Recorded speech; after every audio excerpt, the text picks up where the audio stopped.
आइए बच्चों, class 10th की केमिस्ट्री में सबसे ज्यादा जो चैप्टर बच्चों को परेशान करता है वो करता है कार्बन एंड इट्स कंपाउंड्स। ठीक है, उसमें हम लोग जो केमिकल रिएक्शंस पढ़ते हैं वो काफी बच्चों को डिस्टर्ब करती हैं, कम समझ में आती हैं। रीजन क्या होता है? फॉर एग्जाम्पल अगर बात करें कि अगर लिखा है यहाँ पर CH3 CH3 CH2OH, ठीक है, बुक में बच्चे पढ़ रहे हैं। अब उन्होंने ये ऑक्सीडेशन कराया तो K2Cr2O7 प्लस HCl लिखा। ठीक है, समझना अच्छे से। तो बता दिया जाता है बुक में डायरेक्ट CH3CHO बनेगा और साथ ही साथ, क्लियर हो गया कि नहीं हो गया, यहां पर H2O बनेगा। बट ये कैसे बना, आइए इसको समझते हैं। जैसे ये हो गया CH3, ठीक है, CH2 ऐसे लिखेंगे, कार्बन से 2 हाइड्रोजन जोड़ देंगे। ठीक है, अब यहां पर O और यहां पर क्या हो जाएगा, H। अब इससे ऑक्सीजन जुड़ेगा इन द प्रेजेंस ऑफ यही K2Cr2O7 plus HCl।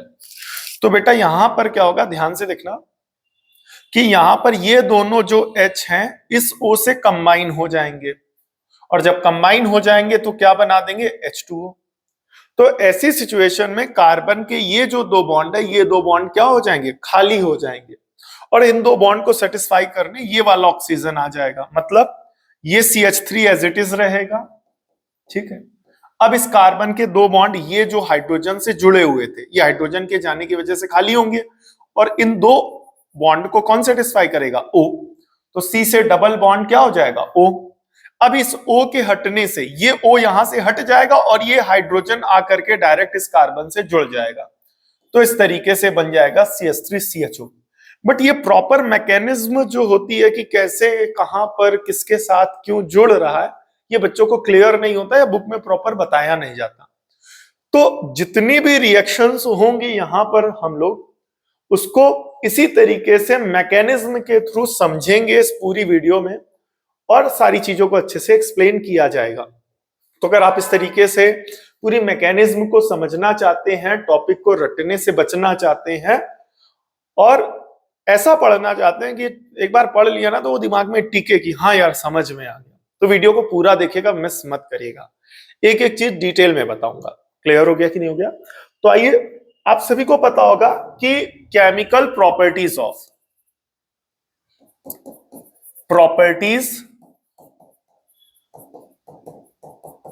Of organic compounds. तो इसके अंदर 4 केमिकल प्रॉपर्टीज हैं जो हमारे सिलेबस में। क्लियर हो गया? एक है कंबशन, ठीक है, और दूसरा है पहला है कंबशन, फिर दूसरा है आपका एडिशन, फिर तीसरा है सब्स्टिट्यूशन, और फिर नेक्स्ट क्या है आपका, नेक्स्ट है आपका ऑक्सीडेशन। तो इस वीडियो में पूरी चारों केमिकल प्रॉपर्टीज और कौन से कंपाउंड्स यहां पर लिए जाने हैं, कौन से यहां, कौन से यहां, कौन से यहां, ये सारी चीजें हम लोग अच्छे से समझेंगे। ठीक है, कंबशन में आप कोई भी ऑर्गेनिक कंपाउंड ले सकते हैं, इसमें कोई इश्यू नहीं है। एडिशन में आपको अनसैचुरेटेड हाइड्रोकार्बन लेना, याद रखिएगा। एडिशन रिएक्शन में आपको क्या लेना है, अनसैचुरेटेड हाइड्रोकार्बन ही लेना है। सब्स्टिट्यूशन में सैचुरेटेड हाइड्रोकार्बन लेना। तो रिएक्शन में आगे बढ़ने से पहले मैं आपको बता दे रहा हूं कि कहां पर किन ऑर्गेनिक कंपाउंड्स को यूज करना है, क्योंकि सारे ऑर्गेनिक कंपाउंड सारी रिएक्शंस वो नहीं करते। फॉर एग्जांपल अगर बात करी जाए, यहां एडिशन की बात की गई, तो यहां पर जो एडिशन रिएक्शन होगी वो अनसैचुरेटेड हाइड्रोकार्बन शो करेंगे, और जो सब्स्टिट्यूशन रिएक्शन है वो कौन शो करेगा, सैचुरेटेड हाइड्रोकार्बन। और यहां पर जो ऑक्सीडेशन है उसमें लेना है एल्कोहल। क्लियर हो गया? और साथ ही साथ क्या ले सकते हैं, एल्डिहाइड। तो ये पहले से दिमाग में स्ट्रक्चर फ्रेम करके रखो। बोले क्या कि कंबशन में आप सैचुरेटेड भी ले सकते हैं, अनसैचुरेटेड भी ले सकते हैं, एल्कोहल भी ले सकते हैं, और एल्डिहाइड भी ले सकते हैं, कार्बोक्सिलिक एसिड भी ले सकते हैं। तो पहले ये स्ट्रक्चर सेट करो दिमाग में। और यहाँ वीडियो देखने का पर्पस ये नहीं होना चाहिए हाँ देख लेंगे समझ लेंगे, वीडियो देखने के साथ साथ आप यहीं पर पूरे टॉपिक को तैयार करें अच्छे से, यहीं पर याद हो जाना चाहिए 60 से 70%। फोकस होकर के अच्छे से ध्यान के साथ पढ़ें। तो जब आप ध्यान से पढ़ेंगे तो यहीं पर याद हो जाएगा। अरे भाई अगर वीडियो देख ही रहे हो, मैं ये नहीं कह रहा हूं कि पूरा देखो, बट जितना देखो उतना तो दिमाग में टिकना चाहिए ना, उतना तो दिमाग में टिके ना। कि अब देख भी रहे हो, टाइम भी वेस्ट हो रहा है, डाटा भी वेस्ट हो रहा है, एंड देन आफ्टर क्या, आपको आया कुछ नहीं, आपके दिमाग में चीजें एब्जॉर्ब नहीं। तो जितनी देर देखना, ध्यान से देखना, मन से देखना, ठीक है। वापस आते हैं, तो यहां पर कंबशन में आप सैचुरेटेड भी ले सकते हैं, अनसैचुरेटेड भी ले सकते हैं, अल्कोहल, एल्डिहाइड, कार्बोक्सिलिक एसिड, कोई भी ऑर्गेनिक कंपाउंड ले सकते हैं। एडिशन में आपको क्या करना है, हमेशा कौन लेना, अनसैचुरेटेड हाइड्रोकार्बन ही लेना है। सब्स्टिट्यूशन में सैचुरेटेड हाइड्रोकार्बन ही लेना है, और ऑक्सीडेशन में आप अल्कोहल और एल्डिहाइड ले सकते हैं। क्लियर हो गया कि नहीं हो गया? यहां पर एक चीज और ध्यान से तैयार करते हुए चलेंगे कि यहां पर हमने एक वीडियो बनाई थी, उसमें आपको बताया था difference between saturated hydrocarbon and unsaturated hydrocarbon. क्या बेटा? Difference between saturated hydrocarbon and unsaturated hydrocarbon. उसमें जब आपको डिफरेंस बताया गया था तो उसमें बताया गया था कि जो अनसैचुरेटेड हाइड्रोकार्बन होते हैं वो एडिशन रिएक्शन शो करते हैं लेकिन सब्स्टिट्यूशन नहीं शो करते हैं, लेकिन जो सैचुरेटेड हाइड्रोकार्बन होते हैं वो सब्स्टिट्यूशन रिएक्शन शो करते हैं, एडिशन रिएक्शन शो नहीं करते। तो वहां के वो जो डिफरेंस के 2 पॉइंट है वो यहां पर आपको याद होने चाहिए। अगर वो याद होंगे तो ये अपने आप समझ में आ जाएगा। तो पढ़ने का पर्पस ये नहीं कि हाँ एडिशन रिएक्शन अनसैचुरेटेड, सब्स्टिट्यूशन तो सैचुरेटेड, बट इस चीज को आपने और कहां पढ़ा है, कैसे पूछा जा सकता है और कैसे पूछा गया है। तो एक वीडियो हमने अपलोड की है हाइड्रोकार्बन में, तो उसमें बताया गया पूरा हाइड्रोकार्बन। आप सभी को पता होगा हाइड्रोकार्बन 2 प्रकार के होते हैं, एक होता है सैचुरेटेड और एक होता है अनसैचुरेटेड। तो उसमें एक प्रॉपर कॉलम बना करके, रोज मतलब टेबल बना करके प्रॉपर अच्छे से एक्सप्लेन किया गया है कि जो सैचुरेटेड होते हैं वो कौन सी रिएक्शन शो करेंगे, जो अनसैचुरेटेड होते हैं वो कौन सी रिएक्शन शो करेंगे। तो याद रखना, ये जो अनसैचुरेटेड हाइड्रोकार्बन होते हैं ये हमारी एडिशन रिएक्शन ही शो करते हैं, लेकिन जो सैचुरेटेड हाइड्रोकार्बन होते हैं वो कौन सी रिएक्शन शो करते हैं, सब्स्टिट्यूशन रिएक्शन। ठीक।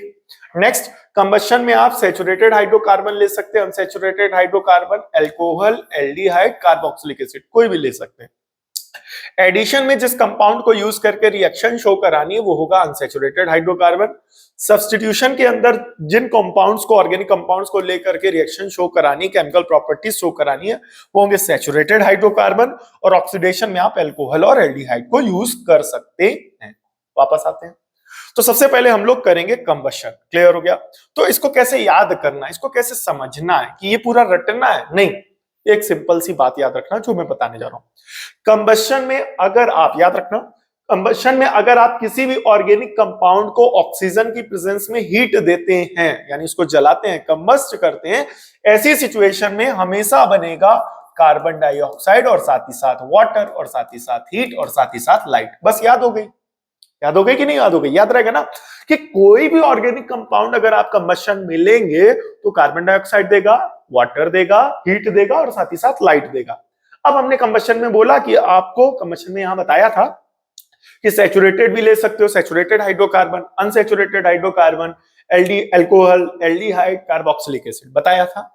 तो अब यहां पर चाहे सैचुरेटेड हाइड्रोकार्बन हो, चाहे अनसैचुरेटेड हाइड्रोकार्बन, चाहे एल्डिहाइड, चाहे अल्कोहल और चाहे कार्बोक्सिलिक एसिड, जब आप इन सभी को कंबस्ट करेंगे तो कार्बन डाइऑक्साइड निकलेगा, वाटर निकलेगा, हीट निकलेगा, लाइट निकलेगा। याद हो गया? केमिकल प्रॉपर्टी तैयार हो गई पहली हमारी। ठीक है, अब आइए इसको डिटेल में समझते हैं। यहां पर याद रखना है कि कोई भी ऑर्गेनिक कंपाउंड हो, सैचुरेटेड हो, अनसैचुरेटेड हो, अल्कोहल हो, एल्डिहाइड हो, कार्बोक्सिलिक एसिड हो, अगर आप उसको हीट देने के साथ साथ, ऑक्सीजन देने के साथ साथ थोड़ा सा हीट दे रहे हैं तो carbon dioxide, water, heat, light सब देगा। ठीक है, यहां पर लिखा भी हुआ है ऑल द कार्बन कंपाउंड, जो हमारे कार्बन कंपाउंड्स होते हैं उनकी एलोट्रोपिक फॉर्म को भी इंक्लूड किया गया है यहां पर। ठीक है, अब ये एलोट्रोपिक फॉर्म्स क्या होते हैं इस पर आगे आपको पहले से पता होना चाहिए ना, अदरवाइज एलोट्रॉप्स पर आगे वीडियोस बना दिया जाएंगे। ठीक है, तो बर्न इन ऑक्सीजन, ये ऑक्सीजन में बर्न करते हैं majorly to give carbon dioxide with the release of heat and light, और साथ ही साथ मॉइस्चर भी, यहाँ पर मॉइस्चर लिखा नहीं गया है, ठीक है, बट यहाँ पर मॉइस्चर या वाटर भी होना चाहिए। ठीक है, H2O। This reaction is called combustion reaction. Clear हो गया? अब यहां पर ये इस तरीके से लिखे गए कंपाउंड, रिएक्शन याद होनी चाहिए। अब के प्योर कार्बन लेकर के ऑक्सीजन से रिएक्ट कराया गया तो कार्बन ऑक्सीजन से आपस में जुड़ करके कार्बन डाइऑक्साइड बनाएंगे, हीट देंगे और लाइट देंगे। क्लियर हो गया? अब CH4, अब CH4 plus O2 give CO2 plus H2O plus heat plus light, ये रटो नहीं, अब समझो यहां पर उसको डेप्थ में कैसे। अब CH4 है, अब देखो CH4 लिखा था, इसकी रिएक्शन ऑक्सीजन से कराई गई और थोड़ी सी हीट दी गई, तो हमें क्या मिला, कार्बन डाइऑक्साइड मिला, वाटर मिला, हीट मिली और लाइट मिला। क्लियर हो गया। बट अब बुक में तो ऐसे ही लिखा जाएगा, बट हम कैसे तैयार करें इस रिएक्शन को, ऐसे कैसे पढ़ें कि एक बार पूरा मैकेनिज्म समझ में आ जाए। ठीक है, तो अब यहां पर केवल CH4 लिखा, यही ना पढ़ो। जो बच्चे पुराने वीडियोस में जुड़े हुए हैं हमारे चैनल में, हमने उनको बोला एक क्वेश्चन तैयार करो, लेकिन उस एक क्वेश्चन में 10 क्वेश्चन और फ्रेम करो। 3 क्वेश्चन तैयार करो तो उसमें 3 और अदर क्वेश्चंस भी तैयार करो। लॉजिक लगा करके, सेंस लगा करके, दिमाग का इस्तेमाल करते हुए, कॉन्शियस होकर के, फोकस होकर के पढ़ो। अब जैसे यहां पर CH4 यूज किया गया, तो ये CH4 क्या है, सोचो, ये भी सोचो कि ये रिएक्शन रट ली, ओके, वो तो 2 कौड़ी का है, अभी हम बता देंगे, तुरंत हो जाएगा। बट CH4 क्या है, CH4 क्या है आपका, CH4 का नाम है मीथेन। ठीक है, अब यहां पर एन लगा है, तो ये एक प्रकार की कौन सी फैमिली का, कौन सी होमोलोगस सीरीज का मेंबर है, एल्केन। तो ये भी तैयार हुआ कि नहीं हुआ कि ऐसे एक रिएक्शन में और क्या क्या घुमा करके हम अपनी चीजों को रिवाइज कर सकते हैं, अपने आप से पूछ सकते हैं। इस तरीके से पढ़ो, तब वो उसकी जो डेप्थ होगी ना, जितनी अच्छी कमांड उस टॉपिक पे आपकी होगी, उतनी अच्छी कमांड और किसी की नहीं होगी, और आप इस तरीके से तब पढ़ पाओगे जब आपको बताया जाएगा। तो अच्छे से समझो इसको। मीथेन हो गया। अब ये जो मीथेन है बेटा, ये IUPAC नेम है। ठीक है, अब IUPAC क्या होता है, international union for pure and applied chemistry. तो फॉर्मूला तुरंत वो उसका फुल फॉर्म रिवाइज हुआ कि नहीं रिवाइज हुआ, ये IUPAC नेम है। तो इसका कॉमन नेम क्या होगा, ये सोचो, इसका कॉमन नेम होगा मार्श गैस। याद रखना, इसका कॉमन नेम क्या होगा मेरे भाई, मार्श गैस। क्लियर हो गया। तो CH4, अब CH4 कार्बन है और हाइड्रोजन है, तो ये CH4 बेटा एक प्रकार का हाइड्रोकार्बन भी है, हाइड्रोकार्बन भी है। अब हाइड्रोकार्बन कितने प्रकार के होते हैं, 2 प्रकार के होते हैं, एक होते हैं सैचुरेटेड और एक होते हैं अनसैचुरेटेड। तो सैचुरेटेड में कार्बन कार्बन के बीच में सिंगल बॉन्ड होता है, अनसैचुरेटेड में कार्बन कार्बन के बीच में डबल बॉन्ड या ट्रिपल बॉन्ड होता है। तो ये कौन सा हाइड्रोकार्बन है, ये भी समझो, हाइड्रोकार्बन है, बस खुश मत हो। ये कौन सा हाइड्रोकार्बन है, ये सैचुरेटेड हाइड्रोकार्बन की कैटेगरी में आता है, बिकॉज यहाँ कार्बन एल्केन जो होता है वो सैचुरेटेड होते हैं, एल्कीन और एल्काइन अनसैचुरेटेड होते हैं, और यहाँ पर एक ही कार्बन है। ठीक है, अब इसका स्ट्रक्चर कैसे होगा, कार्बन CH4 मतलब कार्बन से 4 हाइड्रोजन जोड़ दो। क्लियर हो गया। अब आते हैं रिएक्शन पे। तो देखो, इस एक चीज से हमने कितनी सारी चीजें तैयार कर ली। ऐसे पढ़ो मेरे भाई, H2 इसकी रिएक्शन हाइड्रोजन से कराई और थोड़ा सा हीट दे दी। क्लियर हो गया कि नहीं हो गया।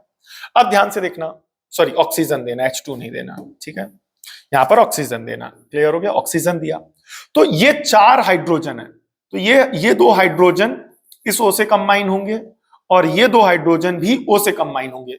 H2O, H2O क्या बन जाएगा, H2H2O कितनी बार बोला हमने, 2 बार, तो ये बन गए 2 H2O। क्लियर हुआ। अब दूसरी बात, अब कार्बन बचा, ऑक्सीजन बता, तो कार्बन ऑक्सीजन से कंबाइन होकर के क्या बना देगा, CO2 बना देगा। तो कितने ऑक्सीजन यूज हुए, देखो ऑक्सीजन यहां पर कितने हैं, 2, और ऑक्सीजन यहां पर कितने हैं, 2, तो 2 + 2 टोटल कितने हो गए, 4 ऑक्सीजन। तो यहां पर क्या कर लो, 2 लगा दो, तो 2 दूनाई 4 ऑक्सीजन हो गए। बैलेंसिंग भी सीखो। ठीक है, अब हाइड्रोजन कितने थे, 4, 2 2 4, 2 दूनाई 4।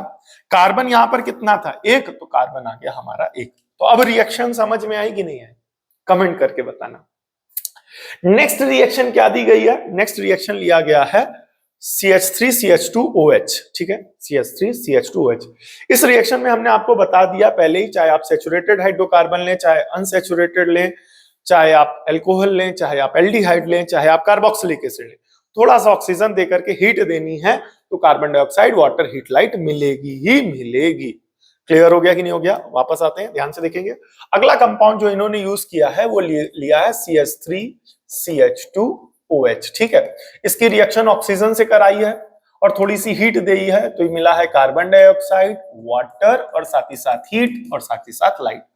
अब ये पूछा, ये हो गया कि नहीं हो गया। अब इसको याद कैसे करना है, अब CH3CH2OH क्या है, एक ऑर्गेनिक कंपाउंड है, इसको ऑक्सीजन दे करके आप क्या कर रहे हो, हीट दे रहे हो। तो ऐसी सिचुएशन में आप इसको कंबस्ट कर रहे हैं, तो हमने आपको बताया है कि कोई भी ऑर्गेनिक कंपाउंड जब कंबस्ट किया जाएगा तो कार्बन डाइऑक्साइड देगा, वाटर देगा, वाटर मॉइस्चर के फॉर्म में देगा, हीट भी देगा और लाइट भी देगा। That's all. अब किताब में तो ऐसे लिख करके चले आएंगे, वो किताब में वो ऐसे पढ़ोगे तो ऐसे लिखा रहेगा, क्वेश्चन बैंक में भी ऐसे पढ़े रहेगा, बट इसके पीछे की मैकेनिज्म क्या है और कैसे इसको डिटेल में और सारी चीजें जानकारी हम इसके बारे में समझ सकते हैं, आइए देखते हैं। तो अब इसे ऐसे समझो, हाँ ठीक है, तो इसे ऐसे भी लिख सकते हैं CH3CH2OH को, ये कार्बन एक कार्बन एक, तो टोटल कार्बन कितने हो गए 2, हाइड्रोजन 3 है 2, तो टोटल हाइड्रोजन कितने हो गए 5, और साथ ही साथ OH लगा दिया, इसकी रिएक्शन ऑक्सीजन से कराई और थोड़ी सी हीट दी, तो मिला carbon dioxide plus water plus heat plus light. ये पार्ट क्लियर हुआ कि नहीं हुआ? अब CH3CH2OH, इसका IUPAC नेम क्या होगा? IUPAC नेम, तो ये भी तैयार करते चलो। अब ये नहीं कि इसका IUPAC जिस क्वेश्चन में बताया गया वहीं पर पढ़ेंगे, अब यहां पर अब मान करके चलो इस पूरे चार्ट में 2-3 जगह यूज हुआ, तो 2-3 बार इसका IUPAC नेम पढ़ेंगे, इसका कॉमन नेम पढ़ेंगे, तो रटे नहीं जाएगा, तो एकदम पूरा समझ में आ जाएगा ना अच्छे से कि ये कहीं भी कभी भी किसी भी रूप में दिखेगा, तुरंत दिमाग में क्लिक करेगा कि ये इसका IUPAC नेम, ये इसका कॉमन नेम ये। अब केवल रिएक्शन ही पढ़ोगे तो रिएक्शन ही पढ़ पाओगे, और डिटेल में पढ़ोगे तो फिर डिटेल में फिर बार बार जब उस चीज को इस तरीके से रिवाइज करोगे तब अच्छे से आएगा। तो IUPAC नेम क्या होगा इसका? एथिल, IUPAC नेम इथेनॉल, याद रखना इथे, ठीक है, अब चाहे ऐसे लिखा हो चाहे ऐसे लिखा हो। और इसका कॉमन नेम क्या होगा? कॉमन नेम, इसका कॉमन नेम क्या होगा? C2H5 को बेटा बोलते हैं एथिल, C2H5 को क्या बोलते हैं? एथिल, और OH को एल्कोहल, तो एथिल एल्कोहल। क्लियर हो गया कि नहीं हो गया? ये पार्ट क्लियर हुआ। अब इसको ये हो गया, अब आइए यहां पर इसको रिएक्शन समझते हैं, ठीक है, ठीक है, रिएक्शन अच्छे से समझेंगे, ध्यान से देखेंगे। रिएक्शन यहां पर CH3CH2OH, इसको इस फॉर्म में लिखेंगे, ठीक है, तो CH3 मतलब कार्बन से कितने हाइड्रोजन जुड़े हुए हैं? 3, CH3। फिर उसके बाद CH2, तो कार्बन से कितने हाइड्रोजन जुड़े हुए हैं? 2, क्लियर हो गया। फिर O, फिर H, इसकी रिएक्शन ऑक्सीजन से करानी है। किससे करानी है बेटा? ऑक्सीजन से, और थोड़ा सा हीट भी देनी है, क्योंकि जब आप कोई भी चीज जलाते हो, कंबस्ट करते हो, तो हीट देते हो ना, तो ये नहीं कि वहां डेल्टा लिखा इसलिए हम भी डेल्टा लिख देंगे, थोड़ा सा सेंस भी लगा करके चलो कि भाई जब कोई भी चीज जलाई जाती, कंबस्ट की जाती, कोई भी चीज में आग लगाया जाता है, जैसे ठंडी चल रही है, कहीं भी आग लगाओ तो पहले माचिस जलाओ के हीट दोगे ना उसको, तब उससे हीट ज्यादा मिलेगी। तो यहाँ पर हीट देनी पड़ती है और हीट मिलती है, लेकिन जो हीट देते हैं वो कम अमाउंट में होती है और जो मिलती है वो ज्यादा अमाउंट में होती है। तो इस तरीके से सेंस से जो है चीजों को याद करिए और समझिए। क्लियर हो गया कि नहीं हो गया? ठीक है, यहां पर देखेंगे तो हीट थोड़ी सी दी। अब हाइड्रोजन कितने? 1 2 3 4 5 6, ठीक है, तो 6 का आधा कर दो 3, तो ये हो जाएगा 3H2O, बोले क्या? 3 दूनी 6। ये पार्ट क्लियर हुआ। अब यहाँ पर O कितने यूज हो गए? 3, ठीक है। अब एक चीज और देखो, यहाँ पर बैलेंसिंग भी सीखो, कंपाउंड को फ्रेम करना सीखो पहले। कार्बन कितने हैं? 2, तो कार्बन अगर 2 है तो क्या बनेगा? एक कार्बन से CO2 बनेगा, तो 2 कार्बन से 2 CO2 बनेंगे। क्लियर हुआ? अब यहाँ पर ऑक्सीजन पहले बैलेंस करो, ठीक है। ऑक्सीजन कितने यूज हुए? 2 दूनी 4, और 4 और 3 7, ठीक है, तो 7 यूज हुए हैं, तो एक तो ये हो गया, तो बचे कितने? 6, तो 3 दूनी 6 हो गया बैलेंस। समझ में आया कि नहीं है? तो रटना नहीं मेरे भाई, समझना है इस तरीके से। तो ये हो गया, ठीक है, तो इसमें लिखी हुई सारी रिएक्शंस आपको समझा दी गई। आप कोई भी अदर ऑर्गेनिक कंपाउंड भी यूज करके यहां पर ले सकते हैं। क्लियर हो गया? दूसरी बात, कंबशन शो कर सकते हैं किसी अदर ऑर्गेनिक कंपाउंड को लेकर के। हमने सैचुरेटेड यूज किया, अपन सैचुरेटेड भी यूज कर सकते हैं, बट बनेगा कार्बन डाइऑक्साइड, वाटर, हीट और लाइट ही बनेगा। तो एक दो रिएक्शन आप अपने पर्सनल बैलेंस भी करके लिख करके भी देख लीजिएगा। अदर ऑर्गेनिक कंपाउंड में मैं आपको होमवर्क टाइप का भी दे देता हूं। क्लियर हो गया कि यहां पर जैसे हमने इसको यूज किया, तो हमने बताया कोई भी ऑर्गेनिक कंपाउंड यूज कर सकते हो यहां पर। तो एक बार क्या करो, CH2 डबल बॉन्ड CH2 की रिएक्शन कराओ O2 से और थोड़ी सी हीट दे दो। अब CH ट्रिपल बॉन्ड CH, इसकी भी ऑक्सीजन से रिएक्ट कराओ और थोड़ी सी हीट दे दो। तो यहाँ क्या क्या बनेगा? साथ में हीट और लाइट तो बनेगी ही बनेगी, यहाँ पर भी हीट और लाइट बनेगी। ठीक है, अब आप सभी को पता, ऑर्गेनिक कंपाउंड को कंबस्ट करोगे तो कार्बन डाइऑक्साइड बनेगा और वाटर बनेगा, कार्बन डाइऑक्साइड बनेगा और वाटर बनेगा। तो केवल इतना ही नहीं, इसको बैलेंस करो इस तरीके से, कार्बन काउंट करो, हाइड्रोजन काउंट करो, बैलेंस करो, और कहीं कोई दिक्कत हो तो हमसे पूछ लो। क्लियर हो गया? यहां पर देखेंगे दो बातें याद रखनी है कि यहां पर ये जो सैचुरेटेड हाइड्रोकार्बन होते हैं, अब आप सभी को बताया था, यहां पर जो हाइड्रोकार्बन होते हैं वो दो प्रकार के होते हैं सैचुरेटेड और एक होते हैं अनसैचुरेटेड। सैचुरेटेड हाइड्रोकार्बन में कार्बन कार्बन के बीच में सिंगल बॉन्ड होता है, अनसैचुरेटेड में डबल बॉन्ड होता है और ट्रिपल बॉन्ड होता है। तो इस पर एक रीजनिंग बेस्ड क्वेश्चन इस टॉपिक के अंतर्गत पूछा जाता है, को कई बार पूछा भी गया। एनसीईआरटी एग्जाम्पलर का भी ये क्वेश्चन है। क्लियर हो गया कि नहीं हो गया? तो क्या बन रहा है, ध्यान से देखना कि वो जो सैचुरेटेड हाइड्रोकार्बन होते हैं बेटा, वो ब्लू फ्लेम देते हैं। क्या देते हैं बेटा? ब्लू फ्लेम देते हैं। Whereas जो अनसैचुरेटेड हाइड्रोकार्बन होते हैं वो येलो फ्लेम देते हैं with lots of black smoke on burning in oxygen. मतलब क्या हुआ? हमने आपको बताया कि कंबशन में कि किसी भी ऑर्गेनिक कंपाउंड को जब आप कंबस्ट करोगे, किसी भी ऑर्गेनिक कंपाउंड को आप कंबस्ट करोगे तो कार्बन डाइऑक्साइड मिलेगा और साथ ही साथ वाटर मिलेगा मॉइस्चर के फॉर्म में, हीट मिलेगी, लाइट मिलेगी। तो क्वेश्चन मतलब यहां पर पॉइंट ये इंक्लूड किया गया कि अगर ये ऑर्गेनिक कंपाउंड, ये जो ऑर्गेनिक कंपाउंड है ये सैचुरेटेड होगा तो ये जो लाइट की फ्लेम होगी वो ब्लू कलर की होगी, और अगर ये organic compound in the case अगर अनसैचुरेटेड है तो इसकी जो फ्लेम होगी वो कैसी होगी? येलो कलर की होगी। क्लियर हो गया कि नहीं हो गया? अब यहां पर सोचो, ठीक है, ये ब्लू कलर की, तो याद रखिएगा कि अगर हाइड्रोकार्बन आपका सैचुरेटेड है तो वो ब्लू कलर की फ्लेम से जलेगा, और जो अनसैचुरेटेड है वो किस कलर से जलेगा? येलो कलर की फ्लेम से जलेगा, और काफी सारा धुआं स्मोक टाइप का देगा। क्लियर हो गया? ठीक है, तो अब यहां पर थोड़ा सा सोचो, इसको केवल इतना ही पढ़ के नहीं सोच लेना है, छोड़ देना है, थोड़ा सा और भी दिमाग लगाना है कि ब्लू कलर की फ्लेम कहां मिलेगी? जब सैचुरेटेड हाइड्रोकार्बन बर्न करेगा, और येलो कलर की फ्लेम कहां मिलेगी? जब अनसैचुरेटेड हाइड्रोकार्बन मिलेगा। तो अब सोचो और सोच के बताना और कमेंट करना कि ब्लू कलर की फ्लेम कहां देखी है। ब्लू कलर की फ्लेम ऐसी कौन सी चीज है जो चलते हुए आपको ब्लू फ्लेम में दिखाई देती है? तो अगर दिखाई देती है तो समझ जाना वहां पर कौन सा हाइड्रोकार्बन है? सैचुरेटेड हाइड्रोकार्बन है। ठीक है, घर में ढूंढना और बताना, और अगर सोचो तो बताना कमेंट अगर अभी दिमाग में क्लिक कर जाए। नेक्स्ट देखिएगा, it is important to note that the saturated hydrocarbon generally give a non-shooty clean blue flame while the unsaturated hydrocarbon gives a yellow flame with black smoke or shoot। ठीक है, यहां पर क्या होता है बेटा? ये जो सैचुरेटेड हाइड्रोकार्बन होते हैं, कौन बेटा? सैचुरेटेड हाइड्रोकार्बन होते हैं, ये पूरी तरीके से जल जाते हैं, तो कार्बन के बचे हुए रेसिड्यू पार्टिकल्स यहां पर धूल के फॉर्म में या ब्लैक कार्बन के फॉर्म में, एशेस के फॉर्म में नहीं मिलते हैं।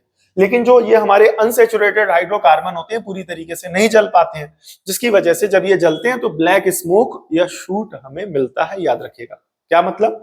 कि जो हमारे सैचुरेटेड हाइड्रोकार्बन पूरी तरीके से कंबस्ट हो जाते हैं तो वहां पर कार्बन के जो कार्बन पार्टिकल्स होते हैं वो नहीं मिलते। यहाँ पर शूट या स्मोक का मतलब इतना समझो, कार्बन के पार्टिकल्स, वो जो आप देखते होंगे कोई चीज जलती है तो फिर वो क्या कहते हैं, बड़े काले काले ब्लैक कलर के जो कार्बन पार्टिकल्स उड़ते हुए दिखाई देते हैं। आम भाषा में इसे समझ सकते हैं।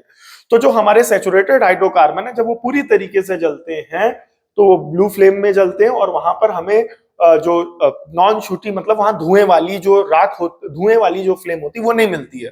बट जो अनसैचुरेटेड हाइड्रोकार्बन होते हैं जब वो जलते हैं तो येलो फ्लेम में जलते हैं, और येलो फ्लेम के साथ साथ उनकी जो लौ होती है उनके जलने पर वहां पर हमें ब्लैक कलर के पार्टिकल्स, एशेस कार्बन पार्टिकल्स हमें दिखाई देते हैं। ठीक है, ये दोनों पार्ट याद रखना। क्या कि जब सैचुरेटेड हाइड्रोकार्बन बर्न करेगा तो ब्लू कलर की फ्लेम से, अनसैचुरेटेड बर्न करेगा तो येलो फ्लेम से बलेगा, और जब सैचुरेटेड बर्न करेगा ब्लू कलर के तो पूरी तरीके से जल जाएगा तो वहां पर शूट नहीं मिलेगा, लेकिन जो अनसैचुरेटेड होगा वहां पर हमें शूट मिलेगा। ठीक है, तो पहली केमिकल प्रॉपर्टी हो गई। अब हम बात करने जा रहे हैं दूसरी प्रॉपर्टी, ऑक्सीडेशन की। इसकी बात करने जा रहे हैं ऑक्सीडेशन की। तो यहां पर पहले ऑक्सीडेशन में उसको समझने से पहले अपने कुछ बेसिक कॉन्सेप्ट्स क्लियर करते हुए चलते हैं। ऑक्सीडेशन कराने के लिए यहां पर हम यूज करेंगे ऑक्सीडाइजिंग एजेंट्स। क्या यूज करेंगे बेटा? Oxidising agents. अब यहां पर ऑक्सीडाइजिंग एजेंट्स दो यूज किए जाते हैं। क्या होता है? एक यूज किया जाएगा एल्केलाइन KMnO4 और दूसरा एसिडिक K2Cr2O7। क्लियर हो गया? अब एल्कलाइन KMnO4 का मतलब क्या होता है? एसिडिक K2Cr2O7 का मतलब क्या होता है? एल्कलाइन KMnO4 का मतलब होता है कि इस KMnO4 में एक एल्किल कंपाउंड डाल दिया जाए। क्लियर हो गया कि नहीं हो गया? एल्कलाइन कंपाउंड डाल दिया जाए। और एसिडिक K2Cr2O7 का मतलब हो गया इस K2Cr2O7 में एक एसिडिक कंपाउंड डाल दो। इसको एल्कलाइन बनाने के लिए यहां पर जो एल्कलाइन एल्किल यूज करेंगे वो या तो आप यूज कर सकते हैं NaOH प्लस KMnO4, या इसको एल्कलाइन बनाने के लिए आप यूज कर सकते हैं NaOH या KOH। क्या यूज कर सकते हैं? KOH plus KMnO4। ठीक है, अब इसको एसिडिक बनाना है तो इसको मैं एक एसिड मिला दो। अब एसिड मिलाने में आप इसमें एसिड के फॉर्म में मिला सकते हैं Cl प्लस K2Cr2O7, या और क्या मिला सकते हैं, दूसरा एसिड मिला सकते हैं, वो है हमारा H2SO4। दूसरा एसिड जो हम मिला सकते हैं वो क्या होगा, H2SO4 प्लस K2Cr2O7। क्लियर हो गया कि नहीं हो गया? याद रखिएगा, ऑक्सीडाइजिंग एजेंट यहां पर जो यूज किए जाएंगे वो होंगे अल्कलाइन KMnO4 और एसिडिक K2Cr2O7। अब आप बुक में पढ़ोगे तो आपको मिला रहेगा वो वहां पर अल्कलाइन KMnO4 एरो के ऊपर या एसिडिक K2Cr2O7। लेकिन अब इसका मतलब क्या होता है कि अल्कलाइन कब होगा, एसिडिक कब होगा? अब एसिडिक होगा तो एसिड में वो कौन कौन से एसिड डाले जा सकते हैं, अल्कलाइन होगा तो कौन कौन से अल्कलाइन कंपाउंड्स उसमें एड ऑन किए जा सकते हैं। क्लियर हो गया? तो यहां पर जब अल्कलाइन KMnO4 बनाना होगा तो KMnO4 में हम NaOH ऐड कर दें तो अल्कलाइन KMnO4 हो जाएगा, या KMnO4 में KOH ऐड कर दे तो अल्कलाइन KMnO4 हो जाएगा। यहां पर हमें K2Cr2O7 ना यूज करके एसिडिक K2Cr2O7 यूज करना है। मतलब इस K2Cr2O7 में एसिडिक नेचर बनाना है, एसिड मिला देना है। तो एसिड के फॉर्म में आप HCl यूज कर सकते हैं या H2SO4 यूज कर सकते हैं। तो जब HCl यूज करेंगे तो बनेगा HCl plus K2Cr2O7, H2SO4 plus K2Cr2O7। ये पार्ट क्लियर हुआ? अब यहां पर दो बातें और ध्यान देना है, दो तीन बातें ध्यान देना है। बोले क्या? कि जब इनकी रिएक्शन NaOH की रिएक्शन KMnO4 से होती है, या KOH की रिएक्शन KMnO4 से होती है, या HCl की रिएक्शन K2Cr2O7 से होती है, H2SO4 की रिएक्शन K2Cr2O7 से होती है, तो यहां पर हमें नेसेंट ऑक्सीजन मिलती है। क्या मिलती है बेटा? Nascent oxygen. और नेसेंट ऑक्सीजन को इस तरीके से O लिख करके बिग ब्रैकेट में शो करते हैं। और जो कंबशन में हमने यूज किया है, जो कंबशन में यूज किया वो हमारा O2 के फॉर्म में होगा ऑक्सीजन। क्लियर हो गया? और जो ऑक्सीडेशन में यूज करेंगे, किसमें यूज करेंगे बेटा? ऑक्सीडेशन में यूज करेंगे वो नेसेंट ऑक्सीजन यूज करेंगे, क्योंकि ये ज्यादा रिएक्टिव होता है, याद रखिएगा। तभी तो उसका ऑक्सीडेशन होगा यहां पर। क्लियर हो गया कि नहीं हो गया? अदरवाइज O2 यूज करेंगे और थोड़ा सा हीट दे देंगे तो कंबशन हो जाएगा, और नेसेंट ऑक्सीजन यूज करेंगे ऑक्सीडाइजिंग एजेंट लगा करके तो उसका ऑक्सीडेशन होगा। तो ऑक्सीडेशन में ऑर्गेनिक कंपाउंड में ये क्या यूज करना है? O। क्लियर हो गया? इस तरीके से नेसेंट ऑक्सीजन। और ये कौन देगा? ये कौन देगा बताइए? ये देंगे ऑक्सीडाइजिंग एजेंट्स। ऑक्सीडाइजिंग एजेंट्स के फॉर्म में आपके पास चार ऑप्शन है, NaOH plus KMnO4, KOH plus KMnO4, HCl plus K2Cr2O7, H2SO4 plus K2Cr2O7। Clear हो गया? तो इनका काम है नेसेंट ऑक्सीजन देना। दूसरी बात, क्लियर हो गया कि नहीं हो गया? अब यहां पर KMnO4 केवल, अब आप बुक से पढ़ते या कहीं पढ़ते तो बस केवल यही नाम होता, बस बात खत्म हो जाती। बट यहां पर और डिटेल में हम चलेंगे। KMnO4 का मतलब क्या होता है? KMnO4 का नाम होता है पोटेशियम परमैंगनेट। ठीक है? और यहां पर K2Cr2O7 का मतलब क्या होता है? K2Cr2O7 का मतलब होता है पोटेशियम डाइक्रोमेट। याद रखना। क्लियर हो गया कि नहीं हो गया? KMnO4 का मतलब क्या? Potassium permanganate. और K2Cr2O7 का मतलब क्या होता है? Potassium dichromate. और यहां पर ऑक्सीडाइजिंग एजेंट्स का काम क्या है? नेसेंट ऑक्सीजन को देना। चौथी बात जो आपको याद रखनी है वो ये कि अगर अल्कोहल का ऑक्सीडेशन कराएंगे, ये इस तरीके से नेसेंट ऑक्सीजन शो करेंगे, जिसका मतलब क्या होगा कि इसका ऑक्सीडेशन हो रहा है। इसका मतलब क्या हो रहा है? ऑक्सीडेशन हो रहा है। ठीक है? तो जब अल्कोहल का ऑक्सीडेशन होगा तो ये बनाएगा एल्डिहाइड। क्या बनाएगा? ठीक है? और जब एल्डिहाइड का ऑक्सीडेशन होगा तो ये बनाएगा कार्बोक्सिलिक एसिड। कार्बोक्सिलिक एसिड बनाएगा। क्लियर हो गया? तो जब अल्कोहल का ऑक्सीडेशन होगा तो एल्डिहाइड बनाएगा, एल्डिहाइड का ऑक्सीडेशन होगा तो कार्बोक्सिलिक एसिड बनाएगा। याद रखिएगा। वापस आते हैं। क्लियर हो गया? तो यहां पर ध्यान से देखेंगे। बोले क्या? Carbon as well as its compound can be oxidized on combustion. For example, alcohol can be oxidized to give carboxylic acid on heating them, either in the presence of oxidizing agents, alkaline KMnO4, potassium permanganate, acidified K2Cr2O7 यानी potassium dichromate. बात वही की गई है जो हमने आपको यहां बताया। बोले क्या? बस यहां पर बोला गया कि अल्कोहल का ऑक्सीडेशन कराओगे किसी भी ऑक्सीडाइजिंग एजेंट की प्रेजेंस में, वो कार्बोक्सिलिक एसिड दे देगा। उन्होंने डायरेक्ट बोल दिया, अब वो किताब में डायरेक्ट बना के दिखा भी देंगे। बट अगर आप हमसे पढ़ेंगे तो हम आपको उसका स्टेप वाइज स्टेप मैकेनिज्म और किस तरीके से कहां पर क्या कैसे बन रहा है वो प्रॉपर एक्सप्लेनेशन बनेगा कि अल्कोहल से क्या बनेगा, पहले एल्डिहाइड, फिर एल्डिहाइड से क्या बनेगा, कार्बोक्सिलिक एसिड बनेगा। अब किताब में डायरेक्ट अल्कोहल से कार्बोक्सिलिक एसिड बना के दे दिया जाएगा तो आप डायरेक्ट वही याद करेंगे, एंड देन आफ्टर क्या होगा, आपको प्रॉपर इस तरीके से डेप्थ वाली नॉलेज नहीं होगी। इस तरीके से अगर आप चाहते हैं कि हर टॉपिक को डेप्थ में नॉलेज मिले तो चैनल को सब्सक्राइब कर दीजिए, रेगुलर जो वीडियोस अपलोड हो रहे हैं उनको देखिए। ठीक है।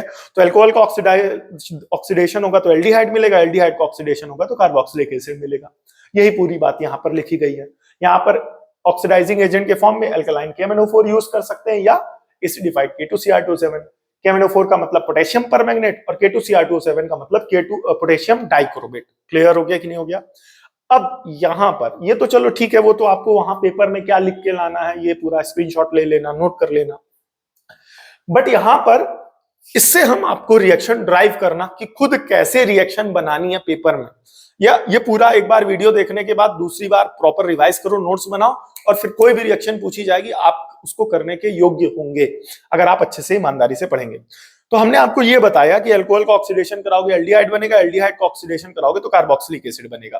क्लियर हो गया? तो अब यहां पर ध्यान से देखना मेरे भाई, आपने क्या सीखा कि अल्कोहल का ऑक्सीडेशन होगा, अल्कोहल का ऑक्सीडेशन होगा तो क्या बनाएगा? कार्बोक्सिलिक एसिड, सॉरी एल्डिहाइड बनाएंगे। यहां पर पहले स्टेप वाइज स्टेप, तो एल्डिहाइड बनेगा और एल्डिहाइड का ऑक्सीडेशन कराओगे तो क्या बनेगा? ठीक है, एल्डिहाइड का ऑक्सीडेशन कराओगे तो क्या बनाएगा? Carboxylic acid. ठीक है, ठीक है। अल्कोहल का ऑक्सीडेशन कराएंगे एल्डिहाइड, एल्डिहाइड का ऑक्सीडेशन कराएंगे तो कार्बोक्सिलिक एसिड। अब समझो मैं आपको क्या बताना क्या चाह रहा हूं। ठीक है, एक बार दोबारा लिखते हैं। अल्कोहल, दो बार क्यों लिखा अभी समझ में आएगा। अल्कोहल, अल्कोहल का ऑक्सीडेशन कराएंगे तो क्या बनाएगा? एल्डिहाइड, और एल्डिहाइड का ऑक्सीडेशन कराएंगे तो क्या बनाएगा बेटा? Carboxylic acid. क्लियर हो गया? तो याद रखिएगा अल्कोहल का ऑक्सीडेशन होगा तो एल्डिहाइड बनेगा, एल्डिहाइड का ऑक्सीडेशन होगा कार्बोक्सिलिक एसिड बनेगा। अब होमोलोगस सीरीज का कॉन्सेप्ट लगाओ। होमोलोगस सीरीज का कॉन्सेप्ट यहां पर लगा करके इसको और अच्छे से पढ़ो। मतलब अगर CH3OH है, पहला मेंबर है होमोलोगस सीरीज का CH3OH, तो इसका ऑक्सीडेशन कराओगे तो ये क्या बनाएगा बेटा? HCHO, और इसका ऑक्सीडेशन कराओगे तो क्या बनाएगा? HCOOH बन गया। इससे इसका एल्डिहाइड और इससे इसका ऑक्सीडेशन कराया तो इसी फैमिली का सिंगल कार्बन का कार्बोक्सिलिक एसिड बना। अब दो कार्बन का लो तो CH3CH2OH, इसका ऑक्सीडेशन कराया तो ये क्या बनाएगा? ये बनाएगा CH3CHO, फिर इसका ऑक्सीडेशन कराएंगे तो ये क्या बनाएगा? CH3COOH। क्लियर हो गया? तो इसका ऑक्सीडेशन कराया तो इसी की फैमिली का एल्डिहाइड और इसका ऑक्सीडेशन कराया तो इसी की फैमिली का कार्बोक्सिलिक एसिड बना। क्लियर हो गया कि नहीं हो गया? ठीक है, ये पार्ट क्लियर हो गया। ठीक है, कि कैसे एल्डिहाइड, अल्कोहल का ऑक्सीडेशन एल्डिहाइड, एल्डिहाइड का ऑक्सीडेशन कार्बोक्सिलिक एसिड, अल्कोहल का ऑक्सीडेशन एल्डिहाइड, एल्डिहाइड का ऑक्सीडेशन कार्बोक्सिलिक एसिड। अब यहाँ पर ऑक्सीडाइजिंग एजेंट क्या यूज किए गए वो सब हमने आपको पहले से बता दिया। ठीक है, अब इसको और अच्छे से समझो। ठीक है, अब इसको ऐसे समझो कि बोले क्या कि CH3OH का कॉमन नेम, अब ये रिएक्शन कॉमन नेम के फॉर्म में हम पढ़ेंगे। तो CH3OH का नाम क्या होगा? CH3 मतलब क्या होता है? मैथिल। क्या होता है बेटा? मैथिल। और OH का मतलब अल्कोहल, सो मैथिल अल्कोहल। इसका ऑक्सीडेशन कराओगे तो क्या कराओगे? HCHO बनेगा, यानी एसिटाल्डिहाइड, सॉरी HCHO बनेगा ना, तो ये आपका हो जाएगा आपका फॉर्मेल्डिहाइड। क्या बेटा? फॉर्मेल्डिहाइड। और फिर इसका ऑक्सीडेशन कराओगे तो क्या बनेगा? HCOOH, यानी फॉर्मिक एसिड। क्लियर हो गया? अब यही रिएक्शन, ये इस कंपाउंड का कॉमन नेम है, ये इस कंपाउंड का कॉमन नेम है, ये इस कंपाउंड का कॉमन नेम है। अब इन्हीं का IUPAC नेम लिखो। बोले क्या? CH3OH का मतलब क्या हो गया? Methanol, methanol, methanol. इसका ऑक्सीडेशन कराओगे तो क्या बनेगा? SCHO, इसका IUPAC नेम क्या होगा? मीथेनल। और इसका ऑक्सीडेशन कराओगे तो क्या बनेगा? इसका बनेगा मैथेनोइक एसिड। तो वही रिएक्शन है, बट वो रिएक्शन के फॉर्म में ये चलेगी, कॉमन नेम के फॉर्म में ये चलेगी, IUPAC नेम के फॉर्म में ये चलेगी। तो जब इस तरीके से अलग अलग एंगल से अलग अलग पॉइंट्स तैयार करते हुए आप इसको पढ़ेंगे ना, तब जाकर के वो चीज आपको अच्छे से समझ में आएगी। अब यहां पर यही चीज यहां पर करेंगे, CH3CH2OH, तो इसका कॉमन नेम क्या चलेगा? एसिड इथेन, ये आ जाएगा CH3CH2 क्या बनेगा? Ethyl, ethyl alcohol. इसका ऑक्सीडेशन कराएंगे तो क्या बनेगा? CH3CHO, जिसे कहेंगे एसिटाल्डिहाइड। क्या बेटा? एसिटाल्डी। फिर इसका ऑक्सीडेशन कराएंगे तो ये बनेगा CH3COOH, यानी एसिटिक एसिड। क्या बेटा? Acetic acid. क्लियर हो गया कि नहीं हो गया? एसिटाल्डिहाइड फिर एसिटाल्डिहाइड का ऑक्सीडेशन तो एसिटिक एसिड। तो ये रिएक्शन किस में चली? कॉमन नेम के फॉर्म में चली। अब इसी रिएक्शन को आईयूपीएसी नेम के फॉर्म में चलो, तो ये बनेगा एथेनॉल। एथेनॉल, इसका ऑक्सीडेशन कराओ। अब एथेनॉल का ऑक्सीडेशन कराओगे तो क्या बनेगा? इथेनॉल। और फिर इसका ऑक्सीडेशन कराओगे तो क्या बनेगा? Ethanoic acid, acid. तो जब इतना घुस के पढ़ोगे, समझ के पढ़ोगे, तब जाकर के पूरी रिएक्शन। अब होता क्या, समझना होता क्या। आपने किताब से पढ़ा, क्वेश्चन बैंक से पढ़ा ये, ठीक। अब आपसे पूछ लिया गया ये, या आपको किताब में पढ़ाया गया ये और पूछ लिया गया ये, तो जब इससे ये बनाना जानते होगे तभी तो बता पाओगे। आपको आता है पहले से, पता है कि इससे ये कैसे बनेगा, बट उस फॉर्म में आपने फॉर्म ये पढ़ी रिएक्शन की तो कॉमन नेम पढ़ी नहीं पढ़ी, कॉमन नेम पढ़ी तो आईयूपीएसी नहीं पढ़ी, आईयूपीएसी पढ़ी तो कॉमन नेम नहीं पढ़ी। तो ऑर्गेनिक केमिस्ट्री में बच्चों को यही सबसे ज्यादा कंफ्यूज करता है। रिएक्शन होती वही है, पता भी होता है, बट उस तरीके से जब वो पढ़ते नहीं है। अब पढ़ा, पता लगे कोई रिएक्शन उन्होंने तैयार किया, कॉमन नेम के फॉर्म में पूछ लिया गया, यूपीएससी के नेम के फॉर्म में। अच्छा समझो, इसमें एक क्वेश्चन फ्रेम करके हम आपको दिखाते हैं। बोले क्या? अब आपसे पूछ लिया गया कि how will you obtain formaldehyde from methyl alcohol. अब आता हुआ भी नहीं कर पाओगे, लेकिन अब कर लोगे ना। अगर यही रिएक्शन आपसे पूछ लिया जाए, how will you obtain methanol, methanol from methanol, या how will you obtain acetaldehyde from ethyl alcohol, या how will you obtain ethanol from ethanol, या how will you obtain ethanoic acid from ethanol, how will you obtain acetic acid from ethanol. अब सब समझ में आया ना कि कभी कभी क्या होता है, ये प्रॉपर एक पेपर पे एक तरीके से एक साथ नहीं पढ़ा हुआ होता, नहीं बताया जाता, तो बच्चों को काफी कंफ्यूजन होती है। बट यहां से पूरा समझ में आ गया ना कि कैसे क्या रिएक्शन हुई। ठीक है, ये समझ में आया कि नहीं आया? अब यहां पर डायरेक्ट उन्होंने क्या किया है कि अब किताब से उठाया तो बोले क्या, बता करके उन्होंने बता दिया ये बन जाएगा, और यहाँ पर ये इससे ऑक्सीडेशन होगा, ऑक्सीडाइजिंग एजेंट्स ये होंगे। अब आप तो सोच ही नहीं पा रहे हो कि अरे वो तो इतना डेप्थ में है कि ऑक्सीडाइजिंग एजेंट वहां पर। अब वहां पर उन्होंने क्या किया, एल्कलाइन वर्ड लगाया, तो एल्कलाइन का मतलब ये होता है, एसिडिक वर्ड यूज किया गया, वहां पर ये होता है, ये नेसेंट ऑक्सीजन देते हैं, इनका नाम ये है, इनका नाम ये है। अब उन्होंने अल्कोहल से डायरेक्ट क्या बना दिया, कार्बोक्सिलिक एसिड, बट बीच में एल्डिहाइड भी बनता है।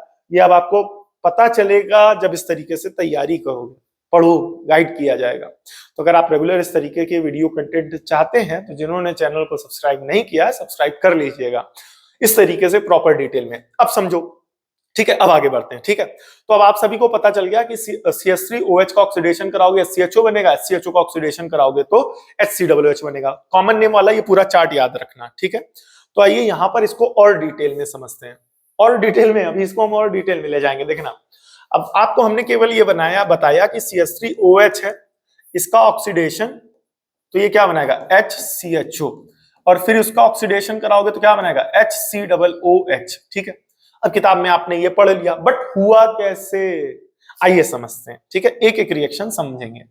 इसको पहले ये समझो, पहले इस पार्ट को। बोले क्या, CH3OH, इसका ऑक्सीडेशन कराया गया और HCHO बना, बट कैसे बना, आइए फिर से समझते हैं। अब यहाँ पर इस ऑक्सीडाइजिंग एजेंट जरूर लगा देना। अब ऑक्सीडाइजिंग एजेंट आप कौन कौन से लगा सकते हैं, ये सब हमने आपको यहाँ पर बता रखा है। ठीक है, आगे बढ़ते हैं, ध्यान से देखेंगे। तो यहाँ पर होगा क्या बेटा ना, CH3 मतलब कार्बन से कितने हाइड्रोजन जुड़े हुए हैं, 3। ठीक है, फिर O फिर H। अब यहाँ पर एक नेसेंट ऑक्सीजन आएगा और यहाँ पर अपना पूरा नाम लिख देना, वो ऑक्सीडाइजिंग एजेंट जो चारों में से आप यूज करना चाहते हैं। ठीक है, अब क्या होगा बेटा कि यहां पर ये जो दो हाइड्रोजन है ना, ये जो दो हाइड्रोजन है, ये दोनों हाइड्रोजन इस O से कंबाइन होकर के क्या बना देंगे, H2O। क्या बना देंगे, H2O। अब ऐसी सिचुएशन में क्या होगा, कार्बन से जुड़े हुए ये जो दो बॉन्ड है, कार्बन से जुड़े हुए ये दो बॉन्ड है, ये क्या हो जाएंगे, खाली, एक ये वाला बॉन्ड और एक ये वाला बॉन्ड। तो इन दोनों बॉन्ड को सेटिस्फाई करने ये O जाएगा, तो क्या, जब जाएगा तो क्या बनेगा, ध्यान से देखना, जब जाएगा तो क्या बनेगा, ध्यान से देखना। तो यहां पर देखना, एक मिनट रुकना। तो वाटर तो बन ही गया था हमारा, तो ये वाटर आ गया H2O, ये पार्ट क्लियर हुआ। अब यहां पर ये ऑक्सीजन हमने कहा ये यहां जाएगा, तो कार्बन से ये हाइड्रोजन एज इट इज जोड़ दो, कार्बन से ये वाला हाइड्रोजन एज इट इज जोड़ दो। अब कार्बन के ये जो दो बॉन्ड है ना, इन दो बॉन्ड को कौन सेटिस्फाई करेगा, O। क्यों, क्योंकि O के पास भी तो दो बॉन्ड हैं, तो ये दोनों बॉन्ड आकर के O से इस तरीके से जुड़ जाएंगे। ठीक है, अब कार्बन से इस हाइड्रोजन के बीच में कौन था? O। अब ये O चला गया, लेकिन कार्बन का ये बॉन्ड तो खाली रहा ना, और हाइड्रोजन का ऑक्सीजन के जाने की वजह से कार्बन का ये बॉन्ड खाली रहा और हाइड्रोजन का ये बॉन्ड खाली रहा। तो ये दोनों आपस में लिंक कर जाएंगे और इस तरीके से जुड़ जाएंगे। क्या बनेगा? HCHO। ये जो आप HCHO देख रहे हैं उसका स्ट्रक्चर यही है। अब HCHO का स्ट्रक्चर ये है, ठीक है। ये पार्ट क्लियर हुआ, रिएक्शन समझ में आई? अच्छा, अब CH3OH का मतलब क्या हो गया? मीथेनॉल। और ये क्या है? मीथेनल। ये मीथेनॉल और मीथेनल क्या हो गया? IUPAC name. अब इनका कॉमन नेम देखो, CH3 मतलब मैथिल एल्कोहल, ठीक है। इनका कॉमन नेम क्या होगा? मैथिल एल्कोहल। क्लियर हो गया? यहां पर हमने आपको लिखा भी है, ठीक है। और IUPAC नेम मीथेनॉल। क्लियर हो गया कि नहीं हो गया? मैथिल एल्कोहल हो गया। और इनका कॉमन नेम क्या होगा यहां पर? इनका कॉमन नेम होगा फॉर्मेल्डिहाइड। फॉर्मेल्डिहाइड यहां पर हमने आपको बताया। क्लियर हो गया? यहां पर हमने बताया फॉर्मेल्डिहाइड को ऑक्सीडेशन कराओगे तो फॉर्मिक एसिड बनेगा। तो आइए अब इससे ये बना देते हैं, ठीक है। ध्यान से देखेंगे। क्लियर हो गया? आइए देखो, अब इसका स्ट्रक्चर देखो। अच्छा, मेन रिएक्शन हमने वहां पर क्या लिखा है ध्यान से देखना। वहां पर हमने बताया कि HCHO है, इसका ऑक्सीडेशन करा दो और यहां पर ऑक्सीडाइजिंग एजेंट का नाम लिख देना, तो बनेगा HCOOH। बट बनेगा कैसे? इसका मैकेनिज्म क्या है? किताब में तो आपने पढ़ लिया किस तरीके से यहां पर क्या बनेगा, किताब में क्या होगा, कैसे होगा, इस तरीके से आपने तो पढ़ लिया। बट वहां पर मैकेनिज्म क्या लग रहा है, कौन किससे रिएक्ट करेगा, क्यों रिएक्ट करेगा, कैसे रिएक्ट करेगा, ठीक है। तो ये सारी चीजें फिर से अच्छे से समझते हुए चलेंगे, ठीक है। एक मिनट रुकिएगा, माइक चल रहा? हाँ, ओके, ठीक है। अब यहां पर फिर से इसका मैकेनिज्म समझो। मैकेनिज्म के थ्रू रिएक्शन ऑर्गेनिक वाली समझोगे ना तो बहुत अच्छे से समझ में आ जाएगी। ध्यान से देखना यहाँ पर। तो ये है C, ठीक है। अब इसका स्ट्रक्चर ये बनना हुआ है, ये देखो H double bond to single bond to single bond to H, ठीक। अब यहाँ पर नेसेंट ऑक्सीजन आएगा और ये ऑक्सीडाइजिंग एजेंट लगा दिया जाएगा।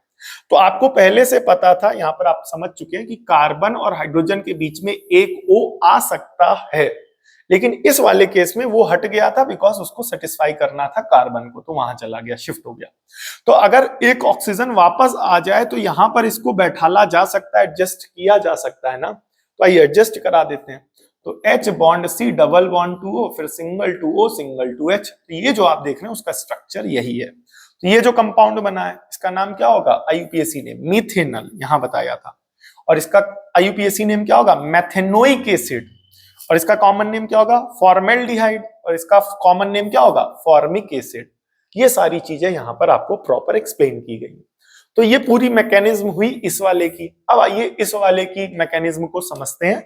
ये मतलब ये जो मैकेनिज्म एक्सप्लेन की गई है वो सिंगल कार्बन फैमिली की, मतलब एक कार्बन को लेकर के, अब दो कार्बन वाले को लेकर के चलते हैं, ठीक है। तो आपको बताया गया था CH3CH2OH, ठीक है।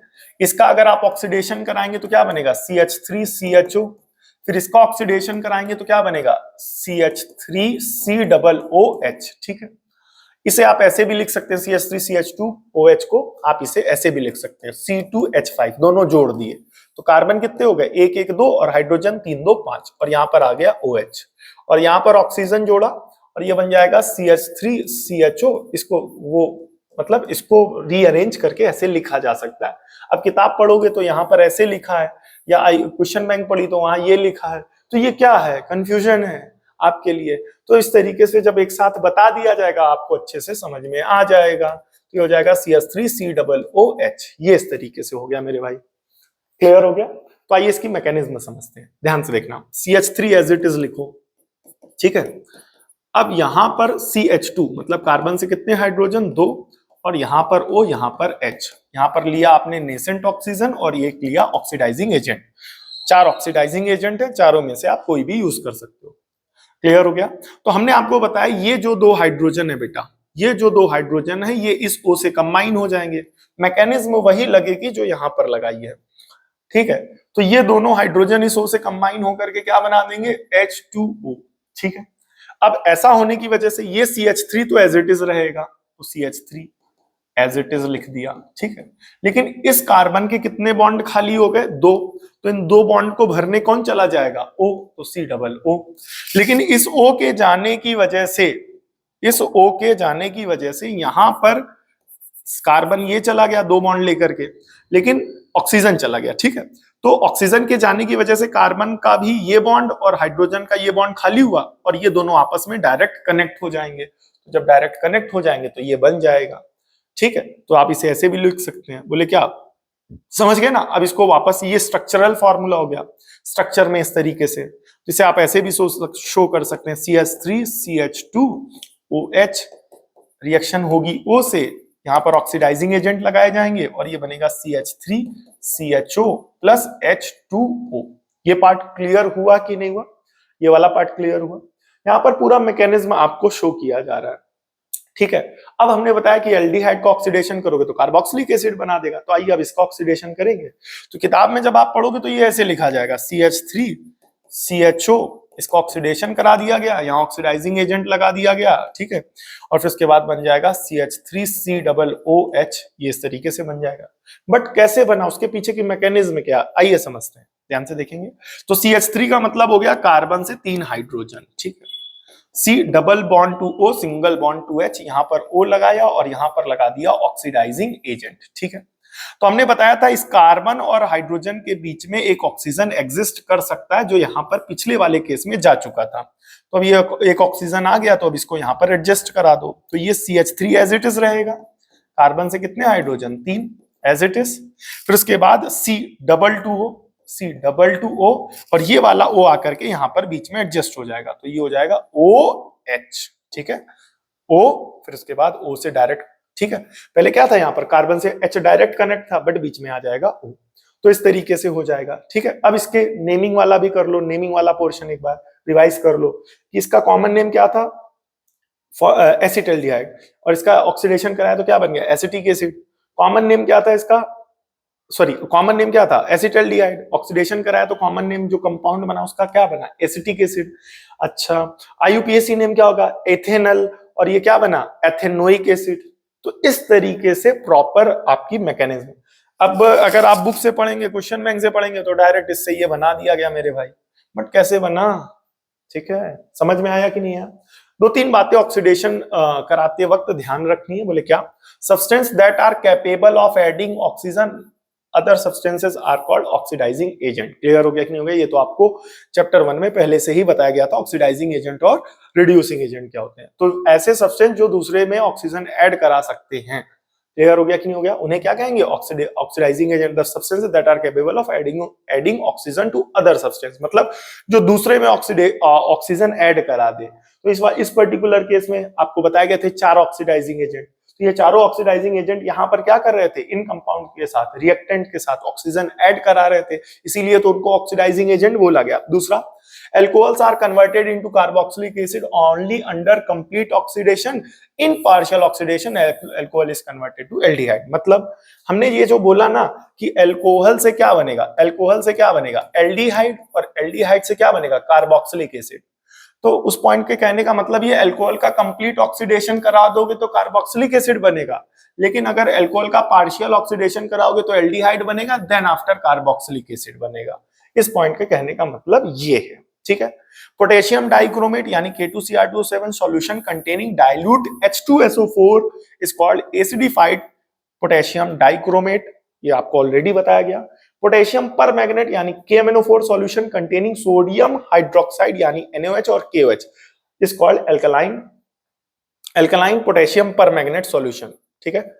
यहाँ पर ये पूरा नोट कर लेना, ये यहाँ पर थोड़ा सा लिखा नहीं हुआ है, और यहाँ पर H2SO4 के साथ साथ HCl भी जोड़ देना, जो हमने आपको पहले से एक्सप्लेन कर दिया थ्योरी में, ठीक है। तो एक बार फिर से एक नया पॉइंट हमने आपको बताया था, chemical properties of organic compound 4 होती हैं। पहला था कंबशन, दूसरा था ऑक्सीडेशन, फिर नेक्स्ट क्या था? एडिशन, और फिर क्या था? सब्स्टिट्यूशन। एडिशन और सब्स्टिट्यूशन हमने आपको फिर से बताया था, फिर से रिवाइज कर लेते हैं। एडिशन अनसैचुरेटेड हाइड्रोकार्बन शो करेंगे, और जो सब्स्टिट्यूशन रिएक्शन होगी वो सैचुरेटेड हाइड्रोकार्बन शो करेंगे। वापस आते हैं, ध्यान से देखेंगे। अब बात करते हैं एडिशन रिएक्शन की, ठीक है। एडिशन रिएक्शन क्या होता है आइए अच्छे से समझ लेते हैं, ठीक है। इसका स्क्रीनशॉट ले लेना या नोट कर लेना, ठीक है। तो इसका ठीक है, एडिशन रिएक्शन क्या होता है समझना, एक लाइन में समझो। ये जो हमारा अनसैचुरेटेड हाइड्रोकार्बन है ना, इसमें हाइड्रोजन ऐड करा दो, ठीक है। इसमें क्या करो, हाइड्रोजन ऐड करा दो, मेटल ले लो, निकेल, प्लैटिनम, पैलेडियम, और साथ ही साथ 200 डिग्री सेल्सियस का टेम्परेचर दे दो। तो ये जो अनसैचुरेटेड हाइड्रोकार्बन है बेटा, ये सैचुरेटेड हाइड्रोकार्बन में क्लियर कन्वर्ट हो जाएगा। क्लियर हो गया, ये हो जाएगा अनसैचुरेटेड, सैचुरेटेड और अनसैचुरेटेड। तो ये जो अनसैचुरेटेड हाइड्रोकार्बन है किसमें कन्वर्ट हो जाएगा, सैचुरेटेड हाइड्रोकार्बन में कन्वर्ट हो जाएगा। क्लियर हो गया कि नहीं हो गया, कोई दिक्कत हो तो बताइए, ठीक है। ठीक है, तो यहां से अनसैचुरेटेड हाइड्रोकार्बन सैचुरेटेड हाइड्रोकार्बन में कन्वर्ट हो जाएगा हाइड्रोजन की प्रेजेंस में निकल, प्लैटिनम या पैलेडियम। तो इस रिएक्शन को क्या बोलेंगे, एडिशन रिएक्शन। क्या बोलेंगे, एडिशन रिएक्शन। और ये कौन शो करेगा, अनसैचुरेटेड हाइड्रोकार्बन शो करेंगे, याद रखिएगा। इसी को ही हाइड्रोजिनेशन भी बोलते हैं, याद रखिएगा। इसी को और क्या बोलते हैं बेटा, हाइड्रोजिनेशन। एक एग्जांपल के थ्रू समझते हैं। अच्छा, एक चीज और कर लो, अनसैचुरेटेड में कार्बन कार्बन के बीच में सिंगल डबल बॉन्ड होंगे या ट्रिपल बॉन्ड होंगे, लेकिन सैचुरेटेड में कार्बन कार्बन के बीच में क्या होंगे, सिंगल बॉन्ड होंगे। क्या होंगे बेटा, सिंगल बॉन्ड। तो ध्यान से देखेंगे, यहां पर CH2 डबल बॉन्ड CH2, ठीक है, इसकी रिएक्शन कराई हाइड्रोजन से। वंस अगेन ये सब पूरा वही, या तो निकल, प्लैटिनम, पैलेडियम और साथ ही साथ 200 डिग्री सेल्सियस, ठीक है। तो होगा क्या यहाँ पर बेटा, ध्यान से देखना कि ये जो एक कोवेलेंट बॉन्ड है ये टूटेगा। तो जब टूटेगा तो एक हाइड्रोजन ऊपर जुड़ जाएगा, एक हाइड्रोजन नीचे जुड़ जाएगा, ये बन जाएगा CH3 सिंगल बॉन्ड CH3। तो क्या हुआ, ये अनसैचुरेटेड हाइड्रोकार्बन से किसमें कन्वर्ट हो गया, सैचुरेटेड हाइड्रोकार्बन में। इस रिएक्शन को हाइड्रोजिनेशन भी कहेंगे। अच्छा, इसे ऐसे भी शो करके लिख सकते हैं, बोले क्या, CH2 double bond CH2 reaction कराया हाइड्रोजन से, और यहां पर फिर से वही निकल, प्लैटिनम या पैलेडियम मेटल यूज किया, 200 डिग्री सेल्सियस दिया, तो क्या बनेगा, CH3 सिंगल बॉन्ड CH3। ठीक है, इसे और कैसे शो कर सकते हैं, अब किताब में आपको ऐसे मिलेगा तो कहीं ऐसे मिलेगा, तो कंफ्यूज नहीं होना है, जितने एंगल से आप उसको ले सकते हैं उतने एंगल से लीजिए। कार्बन कितने हो गए, 2, ठीक है। हाइड्रोजन कितने हो गए, 2 2 4, ठीक है। इसकी रिएक्शन हाइड्रोजन से कराई, और इन द प्रेजेंस ऑफ फिर से वही बात, निकल, प्लैटिनम, पैलेडियम 200 डिग्री सेल्सियस। ये क्या बनेगा, कार्बन कितने हैं, 2, तो ठीक है, कार्बन 2 ही रहने दो। ये 2 हाइड्रोजन और जुड़ जाएंगे तो यहाँ 4 हैं, तो टोटल हाइड्रोजन कितने हो जाएंगे, 6 आया।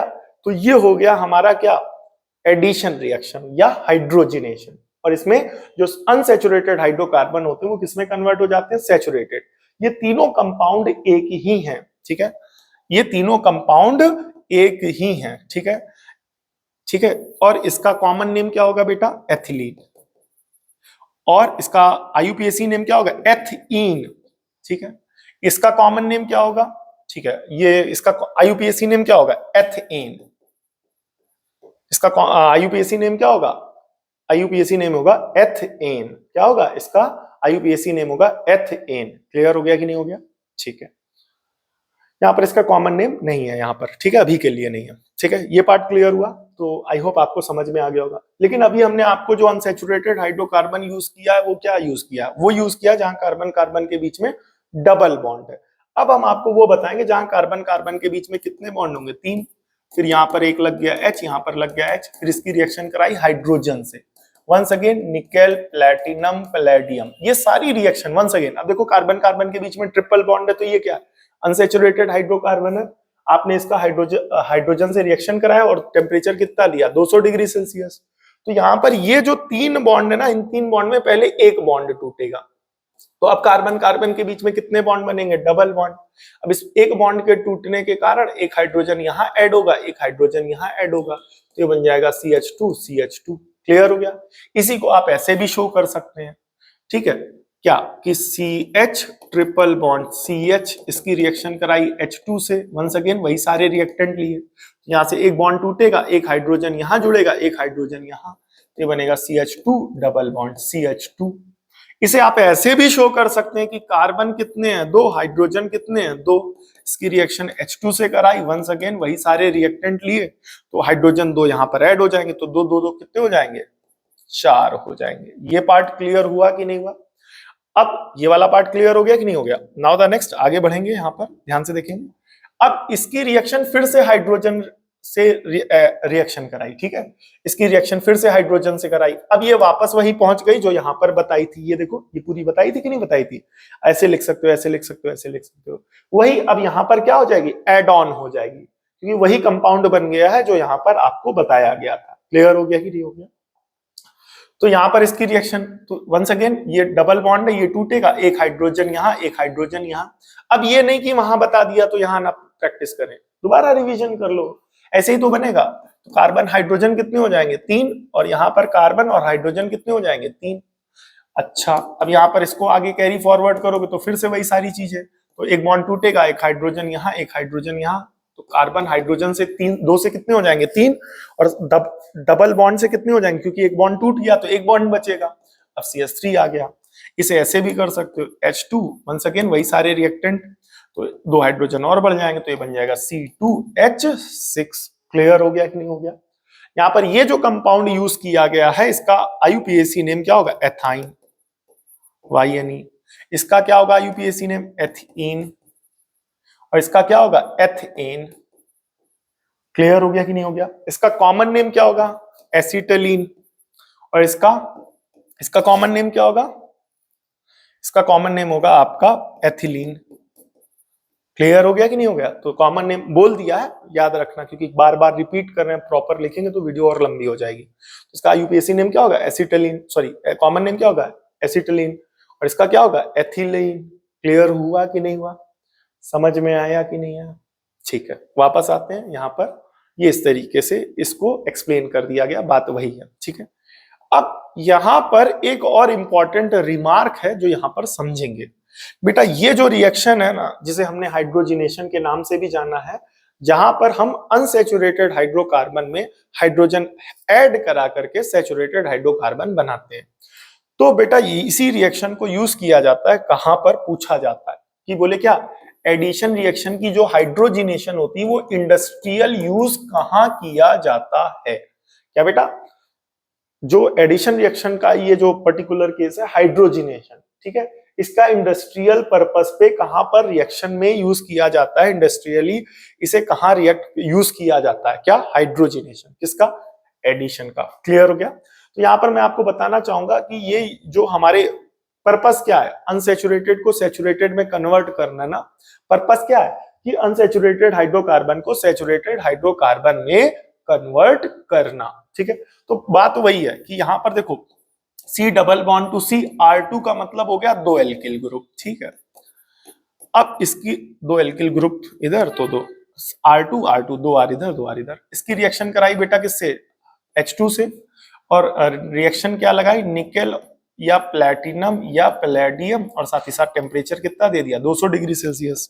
तो वंस अगेन होगा क्या कि इस कार्बन कार्बन के बीच में ये जो डबल बॉन्ड है ये टूटेगा, तो कार्बन सिंगल बॉन्ड बचेगा। अब इस बॉन्ड के दूसरे डबल बॉन्ड टूटने के कारण इस कार्बन के एक एक बॉन्ड खाली हो जाएंगे, बाकी बचे हुए ये जो 2 R इससे जुड़े हुए थे, 2 R इससे जुड़े हुए थे, वो एज इट इज जुड़े रहेंगे।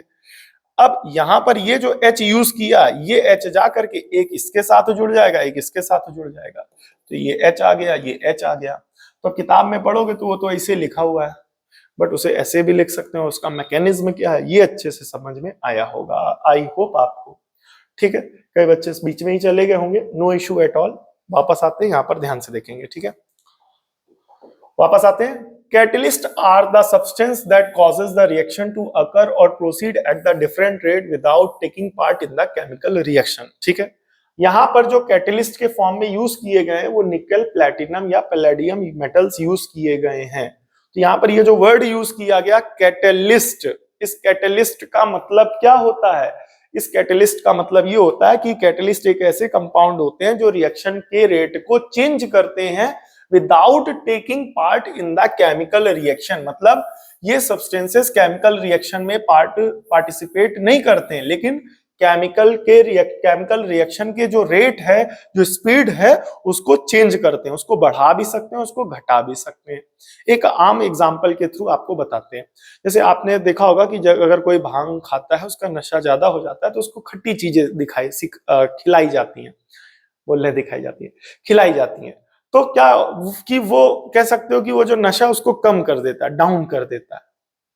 तो यहाँ पर वो जो खट्टी चीजें हैं वो उस रिएक्शन के लिए, फॉर एग्जाम्पल एक कॉमन एग्जाम्पल उठाया है, तो वो किसका काम कर रहा है, निगेटिव कैटेलिस्ट, या उसके रिएक्शन के रेट को क्या कर रहा है, कम कर रहा है। क्लियर हो गया। तो ऐसे ही कैटेलिस्ट होते हैं। क्लियर हो गया कि जो रिएक्शन के रेट को क्या करते हैं, चेंज करते हैं। ठीक है, नेक्स्ट देखिएगा, the above reaction is commonly used in hydrogenation of vegetable oil और conversion of vegetable oil into vegetable ghee using nickel catalyst. हमने आपको बोला था कि ये रिएक्शन जो, जिसे पर्टिकुलरली यहां पर एडिशन में किसका एडिशन, हाइड्रोजन का एडिशन, तो यहां पर जब एडिशन और भी कंपाउंड्स का होता है, वो अभी हमने नहीं सिखाया है, बुक में भी नहीं है, बट यहां पर एडिशन जब हाइड्रोजन का कराया जाएगा तो ये एडिशन रिएक्शन क्या कहलाई जाने लगेगी, हाइड्रोजिनेशन रिएक्शन। और ये जो हाइड्रोजिनेशन रिएक्शन है, ये काम क्या करता है, वेजिटेबल ऑयल को वेजिटेबल घी में कन्वर्ट करता है। वेजिटेबल ऑयल को किस में कन्वर्ट करता है, वेजिटेबल घी में कन्वर्ट करता है। तो ये वाला पॉइंट तो एज इट इज ओके है। लेकिन अब यहां पर पुराने पॉइंट से रिलेट करो कि हाइड्रोजिनेशन का काम क्या होता है, हाइड्रोजिनेशन का काम क्या होता है बताइए। हाइड्रोजिनेशन का काम क्या होता है, हाइड्रोजिनेशन का काम ये होता है कि यहां पर जो अनसैचुरेटेड हाइड्रोकार्बन है उसको सैचुरेटेड हाइड्रोकार्बन बनाना, और ये रिएक्शन यहां पर वेजिटेबल ऑयल को वेजिटेबल घी बनाने का काम कर रही है, निकल कैटलिस्ट हाइड्रोजिनेशन। तो यहां से ये पता चलता है कि ये जो वेजिटेबल ऑयल होते हैं ये कैसे होते हैं, अनसैचुरेटेड, और ये कैसे होते हैं बेटा, saturated hydrocarbon.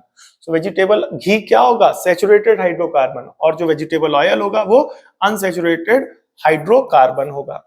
Oil containing unsaturated fatty acids, ये जो हमारे अनसैचुरेटेड फैटी एसिड्स होते हैं generally present in animal fats and harmful for health. Oil containing unsaturated fatty acids which are generally present in vegetable oil and chosen for cooking. Clear हो गया कि नहीं हो गया। बात वही यहां पर कही गई है कि ये जो अनसैचुरेटेड फैटी एसिड्स होते हैं, क्या बेटा, ये जो अनसैचुरेटेड फैटी एसिड्स होते हैं ये प्रेजेंट होते हैं किसमें बेटा, एनिमल के फैट में। किसमें प्रेजेंट होते हैं, एनिमल के फैट में, और ये हमारे लिए हार्मफुल होते हैं। लेकिन ऑयल जो वेजिटेबल में प्रेजेंट होते हैं, वेजिटेबल ऑयल में जो ऑयल्स फैट प्रेजेंट होता है वो कैसा होता है, अनसैचुरेटेड फैटी एसिड्स। क्लियर हो गया कि नहीं हो गया। और जो एनिमल के फैट में प्रेजेंट होगा वो कैसा होगा, सैचुरेटेड फैटी एसिड्स होंगे। क्लियर हो गया कि नहीं हो गया। नेक्स्ट यहां पर सब्स्टिट्यूशन रिएक्शन, इसकी बात करेंगे बेटा, सब्स्टिट्यूशन रिएक्शन। अब यहां पर सब्स्टिट्यूशन रिएक्शन प्रॉपर एक्सप्लेन कर दी गई है, बट आइए उसको अच्छे से समझते हैं। ठीक है, सब्स्टिट्यूशन रिएक्शन कौन शो करेगा, हमने आपको बताया था सब्स्टिट्यूशन रिएक्शन कौन शो करेंगे, सब्स्टिट्यूशन रिएक्शन शो करेंगे हमारे सैचुरेटेड हाइड्रोकार्बन। ठीक है, कौन शो करेगा बेटा, सैचुरेटेड हाइड्रोकार्बन, हमने आपको बताया था। ठीक है, तो कैसे होगा यहां पर देखते हैं। अब यहां पर बुक में लिखा है CH4 की रिएक्शन Cl2 से कराओ in the presence of sunlight, तो ये क्या बना देगा, CH3Cl बना देगा और साथ ही साथ HCl बना देगा। बट कैसे, आइए समझते हैं। CH4 का मतलब क्या हो गया, ये कार्बन के साथ 4 हाइड्रोजन का जुड़ना। अब इसकी रिएक्शन Cl2 से होगी, तो Cl2 को हम ऐसे लिख दें, कोई दिक्कत तो नहीं है। अब यहां पर क्या करना है, सनलाइट, सनलाइट का फॉर्मूला याद रखना है HNu, या सिंपल सनलाइट लिख देना, अभी 10th क्लास में, 11th में तो बताया जाएगा। तो ये H इस Cl से कंबाइन होकर के क्या बना देगा, HCl। क्या बना देगा बेटा, HCl, और इसकी जगह ये Cl जुड़ जाएगा। तो कार्बन से कितने हाइड्रोजन जुड़े हुए हैं, 3, और यहां पर जाकर के एक Cl जुड़ जाएगा। क्लियर हो गया। तो ये, अब ये जो CH3Cl है उसका स्ट्रक्चर ये है, ये जो CH4 है उसका स्ट्रक्चर ये है। तो कैसे हाइड्रोजन जुड़ा, कैसे क्लोरीन हटा, अब समझ में आया कि नहीं है। ठीक है, इसे बोलते हैं बेटा मीथेन। क्या बोलते हैं बेटा, मीथेन। और इसे क्या बोलेंगे बेटा, मोनोक्लोरोमीथेन, सॉरी मोनोक्लोरोमीथेन। ठीक है, अब यहां पर 4 रिएक्शन शो की गई है, मतलब अब ये आगे, फिर आगे की प्रोसेस में जाएगा, फिर वो आगे की प्रोसेस में जाएगा, फिर वो आगे की प्रोसेस में जाएगा। तो CH3Cl, ये जो अब नया कंपाउंड बना है, बोले क्या, CH3। ठीक है, ये ऐसे लिखा CH3Cl, फिर इसकी रिएक्शन Cl2 से कराएंगे in the presence of sunlight. तो यहां से एक H एक Cl से कंबाइन होकर के क्या बना देगा, HCl, और यहाँ का एक Cl यहां पर चला जाएगा तो क्या बना देगा, CH2Cl2। मतलब हाइड्रोजन हटा तो हाइड्रोजन 3 से कितने हो जाएंगे, 2, और एक Cl था, एक Cl और जुड़ गया तो Cl2 बन गया। अब कैसे हुआ आइए समझते हैं। यहां हमने बताया था एक Cl जुड़ा रहेगा, अब इसकी रिएक्शन Cl2 से कराएंगे तो Cl2 से कराएंगे तो Cl2 को ऐसे शो कर देते हैं। ठीक है, तो यहाँ का बेटा एक H एक Cl से कंबाइन हो जाएगा सनलाइट की प्रेजेंस में, तो ये क्या बना देगा, HCl बना देगा। क्या बना देगा, HCl। और इसकी जगह आकर के ये Cl जुड़ जाएगा। ठीक है, तो कार्बन से कितने हाइड्रोजन अभी जुड़े रह जाएंगे, 2, और 2 क्लोरीन जुड़ जाएंगे। ठीक है, तो इसका नाम हो जाएगा डाइक्लोरोमीथेन, 2 क्लोरोमीथेन का स्ट्रक्चर। क्लियर हो गया। अब इसका फिर से क्या कराया जाएगा, CH2Cl2। अब इसकी रिएक्शन फिर से किससे कराएंगे बताओ, अब इसकी रिएक्शन फिर Cl2 से कराएंगे in the presence of sunlight. तो वंस अगेन यहाँ का H एक Cl कंबाइन होकर के HCl बना देगा।